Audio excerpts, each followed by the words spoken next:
เซนโซลาร่านี่ก็ถือว่าเป็นเซนหนึ่งที่ว่ายอดนิยมสำหรับนักลงทุนคริปโตเคอเรนซีที่ว่านำใช้บ่มีไผล่ะว่าจะบ่ฮู้เกี่ยวกับโซลาร่าสำหรับนักลงทุนคริปโตเคอเรนซีซึ่งเป็นเหรียญระดับกลางก็จะมีเซนเป็นของตัวเองเนาะคือโซลาร่าก็จะเป็นบล็อกเชนอีกเซนหนึ่งที่ใช้ในการเฮ็ดเกี่ยวกับธุรกรรมคริปโตเคอเรนซีใช้เกี่ยวกับ NFT ใช้เกี่ยวกับ DeFi หรือว่า Decentralized Finance การโอนการธุรกรรมเกี่ยวกับเหรียญต่างๆเลย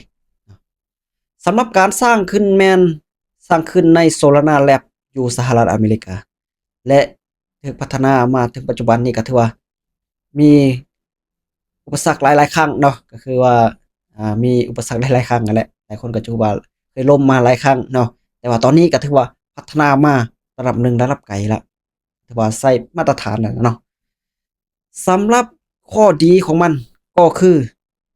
ค่าธรรมเนียมถูกโอนไวเนาะการธุรกรรมเกี่ยวกับ Cryptocurrency นี้ว่องไวทันใจเนาะข้อเสียของมันก็คือยังมีความบ่ไว้วางใจ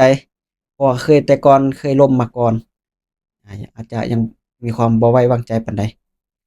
แต่ว่าตอนนี้ก็ถือว่านำใช้ได้ปกติเนาะก็ถือว่า Solana ก็ถือว่าเป็นบล็อกเชนอีกบล็อกเชนหนึ่งที่ใช้ในการธุรกรรม Cryptocurrency การลงทุน DeFi และการลงทุนเกี่ยวกับ NFT และธุรกรรมอิหยังต่างๆเกี่ยวกับ Cryptocurrency การลงทุนเราสรุปโดยย่อซึ่งเป็นของสหรัฐอเมริกา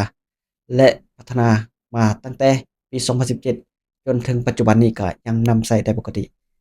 ถ้าว่าจะใช้เส้นนี้ก็ถือว่าต้องศึกษาให้ดีก่อนที่ว่าจะลงทุนนะ